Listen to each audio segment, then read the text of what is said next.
Hello guys, welcome back to Sirimahi YouTube channel. అందరు ఎలా ఉన్నారు? నేనైతే రీల్స్లో వీడియోస్లో చాలా గ్యాప్ ఇస్తున్నా, కొంచెం హెల్త్ ఇష్యూ వల్ల.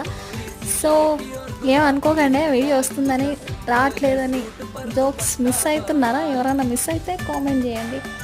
ఈరోజు ముచ్చట ఏంటంటే, మనం ఇంటర్వ్యూ కోసమని మెట్రో ఎక్కేసామన్నమాట. ఫస్ట్ టైం ఎక్కినా నేనైతే. మీ ఎక్స్పీరియన్స్ ఎలా ఉంది ఫస్ట్ టైం మెట్రో ఎక్కినప్పుడు? మెట్రో ఓపెన్ అయ్యి ఎన్నో రోజులు అవుతుంది, నేను ఇన్ని రోజులకి ఎక్కిన అనమాట. నా ఎక్స్పీరియన్స్ బాగానే ఉంది. వీకెండ్ టైంలో వెళ్ళలేదు కాబట్టి, వెళ్ళినా కాబట్టి అంత ఆఫీస్ ఉండదు కాబట్టి క్రౌడ్ లేదు. సో బాగానే ఉంది ఫీలింగ్ అయితే. అంత ఎగ్జైట్మెంట్ ఏం లేదు, ఇంటర్వ్యూ టెన్షన్ ఉండే. మనం ప్రజెంట్ చేసే జాబ్ వచ్చేసి బాగానే ఉంది, కానీ మనకి ఇంకా కొంచెం లైఫ్లో చేంజెస్ ఉండాలి కదా, అలా అని వేరేది చూస్తున్నా. స్టే ట్యూన్, నెక్స్ట్ వీడియోలో